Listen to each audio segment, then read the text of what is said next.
les yeux noyés par les larmes, chaque soir. Il regarde le ciel au bord de sa fenêtre. Il veille jusque tard, puisque la musique n'est plus son remède. Mais il continue toujours à lui écrire des lettres. Au fond de lui, il sait très bien qu'elle ne les recevra plus. Mais son cœur trop amoché veut désespérément qu'il continue. Alors il laisse les larmes s'échapper, et la vie s'abandonner. Son rire qui s'envolait plus haut que s'envolaient les cris des oiseaux le hante constamment. Même sa façon de le regarder, et encore de lui parler. Pas un jour ne passe sans qu'il ne pense à elle. Il ne voit plus la vie comme avant sans elle. Il ne voit simplement pas la vie sans elle. Il a envie de tout foutre en l'air, de tout envoyer balader, de tout faire pour la retrouver. L'image de son corps vide de vie, étendu sur cette table, de son visage au teint pâle, de son cœur qui ne bat plus, de sa peau aussi froide que la glace, est gravée en lui. À chaque fois qu'il ferme les yeux, il ne peut s'empêcher de se dire que la vie a été cruelle.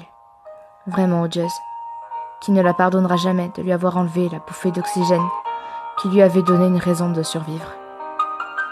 Il tente de finir le chapitre que mamie aurait voulu terminer, de la mélodie qu'elle aurait voulu composer, et des histoires qu'elle aurait voulu finir de nous raconter. À l'autre bout de la pièce, elle le voit pleurer. Ce que nous avons perdu n'est pas quelque chose que l'on peut oublier. À l'entrée de la porte, elle le regarde s'effondrer, puis accourt pour l'épauler. Elle le prend dans ses bras, puis craque à son tour. Je vois leur visage triste quand ils regardent les photos d'elle. Ils ont mal. Elle est partie. Elle ne reviendra pas. Elle a pu serrer ma main une dernière fois.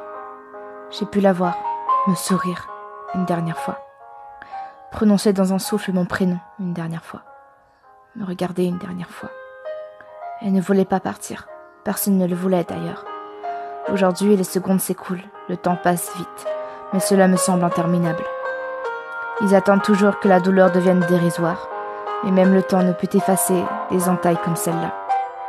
On ne fait jamais réellement le deuil, on sourit faussement afin de passer au-dessus de tout ça. Mais même à travers un regard, on ne peut pas faire semblant d'aller bien. Le regard est toujours trompeur. Mais c'est grâce à lui que nous avons recueilli tous ces souvenirs à ses côtés. Les autres prétendent oublier, tandis que d'autres assument d'avoir mal, constamment. À chaque fois qu'on parle d'elle. Face au deuil, personne ne peut survivre.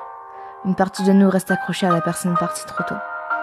Cela ne rime plus à rien de jouer les durs, puisque nos cœurs sont déchirés, et ce manque que personne ne peut combler s'installe. On vit avec, mais on ne pourra jamais l'oublier.